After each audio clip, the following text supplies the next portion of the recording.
Wind damage, hail damage. How do you spot wind damage? What do you look for? How do you communicate to your homeowners? Same goes for hail damage. In this video, I'll be teaching you it all. And welcome, this is part 2. So if you didn't watch part 1 yet, pop in and check it out. Hey, my name's Adam, the roof strategist. I help salespeople just like you and their teams reach peak performance, have fun doing it, and smash your income goals. Now, it is super important for you to understand what to look for with wind damage, what to look for with hail damage, but most importantly, how to communicate and educate homeowners on what they're looking at. Because let's face it, most folks have not been up on their roof. So it's our job to bring the roof into their home, which is why I like to carry either spare shingles and or sample boards to not only show homeowners and to demonstrate what things look like, it creates this tactical experience for them where you're literally bringing their roof into their kitchen, so to speak, or maybe their front porch, wherever you're running sales. So let's jump in and talk wind damage, because I get a lot of questions, especially from southern markets, southeast specifically, people saying, Adam, I don't have as much hail, I don't have, it's mostly wind that we're working here, and especially even parts, Colorado, for example, we have beautiful pockets of wind that do damage to homes year round. You just got to find those neighborhoods. So what do you look for, and how does a roof get totaled? Those are all great questions. These are obviously brand new shingles. They have not been installed. I have purposefully damaged these for the sake of video demonstration. So on this one, you'll notice wind damage can be as severe as the obvious, right? If a hurricane comes through and you look up at the roof and there's shingles that are blown off and missing, that's a sign of wind damage. Duh, right? Now, the other thing you might see is a sheet of shingles, maybe let's say 15 shingles or so, kind of swept out from under the roof. Duh, obvious wind damage. You can see that from the ground. But what about the stuff that's not so visible, like this shingle here, which this is created, I know, but it's for the sake of a camera and it makes it easy for me to hold this up. So you'll notice here, do you see this crease? Okay, I don't know if you can see this crease right here? This is obviously had been folded. And the reason I did that is so you can see that sometimes a shingle with enough wind will actually lift, start to fold, you know, the other shingles over at the top, it's gonna fold and then it's gonna lay back down. And heck, it might even reseal. But now you've got this area, which again, the reason, mindfulness, if you do this in someone's home, make sure if you're rubbing granules off, it doesn't drop on the wood floor, drops on the wood floor, you step on it, there's a giant scratch. Be very mindful bringing boards into someone's home. I should have had that disclaimer up front. But you'll notice that these granules, I mean, you can even see those starting to shed. You can watch them dropping over my fingers.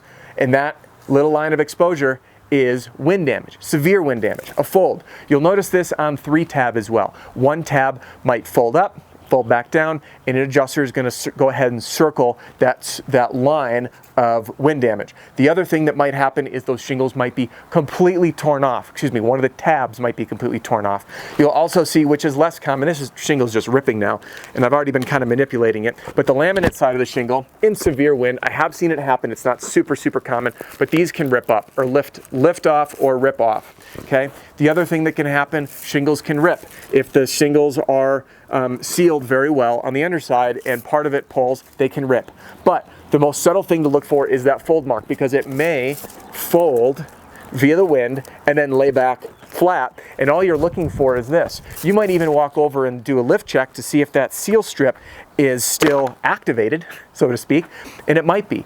But the fact is, it's clear that that shingle has been folded over and resealed, and that shingle has been compromised. The other thing to note, when that happens, sometimes the seal strip, here's a fresh unadulterated shingle, sometimes the seal strip, once it lifts, okay, if that fold happens, there can get debris underneath this, so it won't seal again, because you know these things may seal and unseal as the roof heats up, cools down, things like that. So if debris gets underneath that seal strip and it doesn't reseal, now the roof's compromised and that roof will need to get replaced. So what's the difference between wind damage and hail damage? Wind damage can be localized, but you can still get an entire roof replaced due to wind damage. It could be a few shingles, a ton of shingles. The roof might be not repairable. In true story, which I've shared before, I had an adjuster come out. This is for hail, but it applies to wind, and the leaf protection. So I'm looking up at this roof here, and there is gutter protection, leaf protection on the gutters. That was all smoked with hail. Ding, ding, ding, all over the place. Adjuster comes out, says I'm paying for this, but nothing else.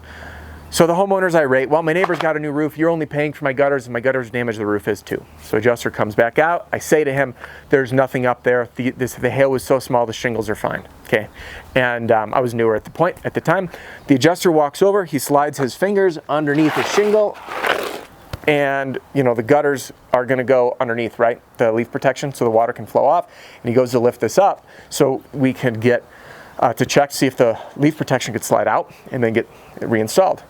And they were so stiff and so brittle, and the seal strip would not let go. He says, Adam, this roof is irreparable. We've already committed to replacing this gutter protection, but we cannot access the rest of the roof without the unraveling onion, so to speak, of peeling back layers. It's going to crack or damage. Where is it going to stop? We're going to pay for the whole roof.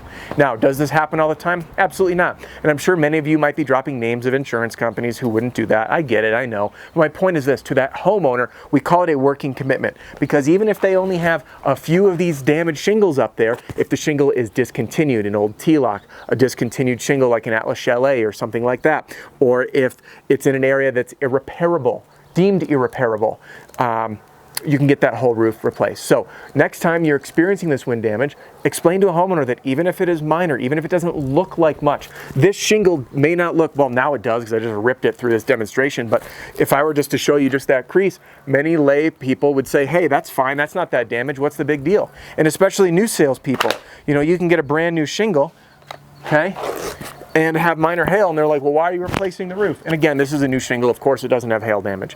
But the difference, wind can be localized or it can be widespread, where hail is going to be very different, and it doesn't take much on the shingle.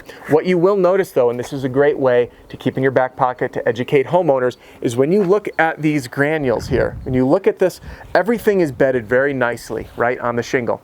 And the asphalt mat obviously has to hold those granules in place. When hail strikes it, even though they may not see much at first, what happens is those granules are driven into the matting.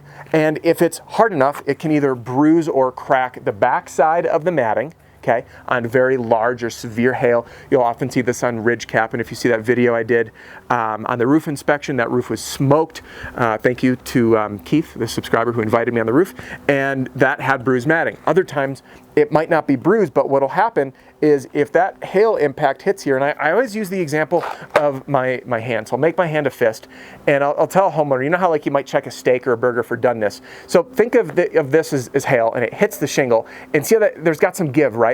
Well, what happens is those granules are going to drive down with that give, and they're going to push in, but now they've loosened up. So when the shingle heats up and cools, and there's some expansion and contraction, and then better yet, there is some moisture, whether it's snow or rain or sleet that comes, all of a sudden there's going to start to be bare spots. So now the mat of the shingle, which is protected by these granules, is exposed to this devastating sunshine, and it will begin to rot the shingle out. So therefore the shingle, the lifespan of the shingle has been compromised, okay? This is a lifetime shingle. Everyone's got a different year category to it.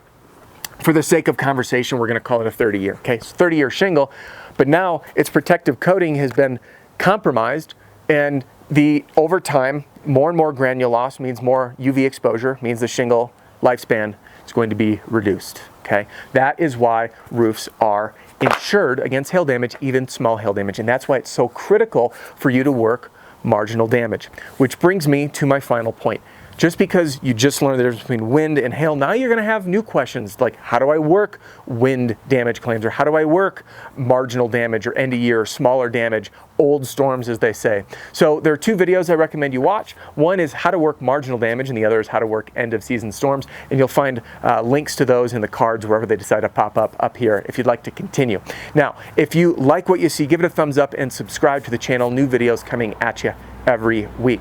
But before we wrap it up, there's a few more things that you need to know in order to position yourself to sell hail and wind. And that is all of the material and the right strategy to hit your income goals. And as you've seen in the previous video, selling hail damage and selling wind damage is virtually identical. It boils down, the only difference is the education to the homeowner and some of the language you might use in the process and how you're going to kind of find those neighborhoods, which, by the way, you can watch my scouting series playlist in the playlist section for more on that.